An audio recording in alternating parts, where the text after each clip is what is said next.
Hello बच्चों, let's read the question and the question states that explain the role of the following.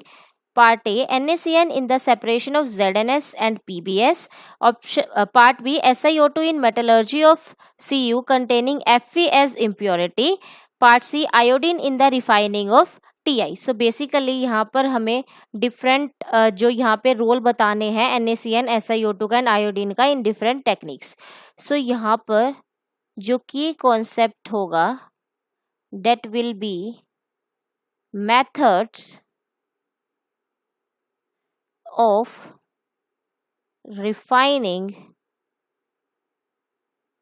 of metals, यानी कि different methods या फिर different techniques जो refining of metals में use होती है वो हम यहाँ पर देखेंगे. So if we talk about part A, so it is given NaCN in the separation of ZnS and PbS. तो NaCN का रोल क्या होता है? So basically if we talk about NaCN का role, so NaCN, ZnS and PbS, सबसे पहले तो ये सल्फाइड ओर्स है.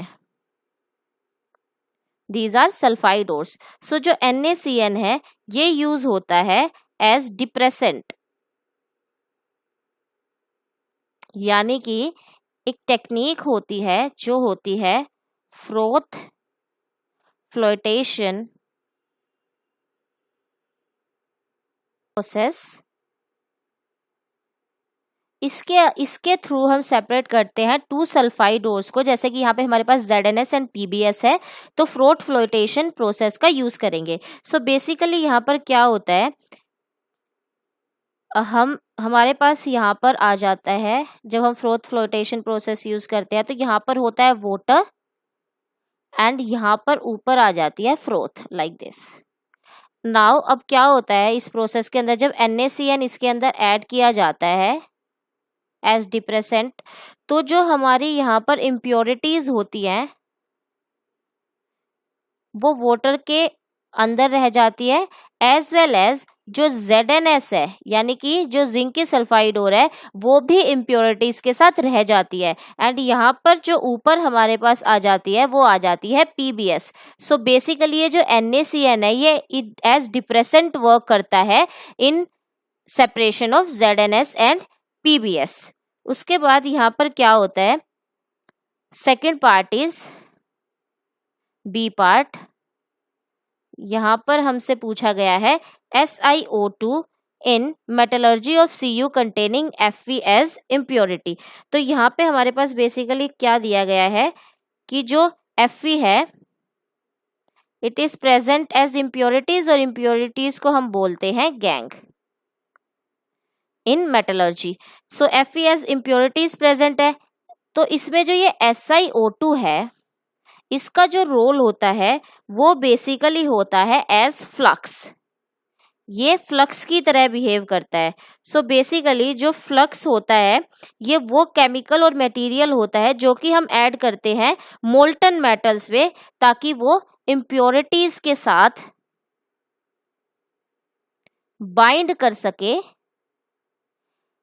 एंड उनको रिमूव आउट कर सके. So it binds with impurities to remove them.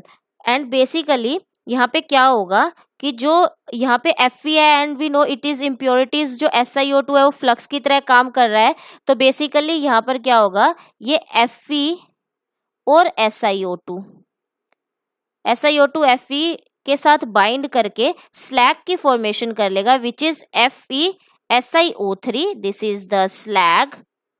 और ये स्लैग क्या है, basically slag means the waste material that is left after metal has been remove. तो ये स्लैग क्या है, इम्प्योरिटी है. सो इम्प्योरिटी को रिमूव करने के लिए फ्लक्स यहाँ पर SiO2 as a flux use होता है. Now third one is iodine in refining of titanium. So हमारे पास आयोडीन का जो रोल है बेसिकली एक टेक्निक है दैट इज वेन आर्कल मेथड. सो ये भी एक रिफाइनिंग की टेक्निक है. सो वेन आर्कल मेथड में क्या होता है कि हमारे पास यहाँ पे हमें देखना है कि का रोल क्या है टाइटेनियम की यहाँ पर प्योरिफिकेशन में। सो बेसिकली ये वैन आर्कल मेथड में क्या होता है कि जो आयोडीन है उसका यूज किया जाता है टू रिमूव इम्प्योरिटी। बेसिकली यहाँ पर अगर हम बात करें, सो टाइटेनियम यहाँ पर इम्प्योर फॉर्म में प्रेजेंट होता है, तो इसको क्या करते हैं हम I2 के साथ इवैक्यूएटेड चैम्बर में हीट करते हैं। सो जो इम्प्योरिटीज होती है वो लेफ्ट बिहाइंड रह जाती है और यहाँ पर वेपर बनते हैं TiI4 के, ये वेपर्स बन जाते हैं एंड जो इम्प्योरिटीज हैं वो लेफ्ट आउट हो जाती है। उसके बाद यहाँ पे हमारे पास ये आ गया, लेकिन अभी हमें प्योर मेटल नहीं मिला, तो इसके बाद हम क्या करते हैं, यहाँ पर इसको अगेन हीट करते हैं एंड डिकम्पोज करते हैं, जिससे हमें प्योर मेटल मिल जाता है टाइटेनियम का, प्लस वापिस से आयोडीन मिल जाती है। तो इसको आयोडीन को हम फिर से दोबारा यूज कर सकते हैं। So this is the role of I2, that is to remove impurities. बोल सकते हैं that the final answer for part A will be NaCN is used as a depressant and SiO2 is basically used as a flux, and iodine in the refining of titanium is used to remove impurities.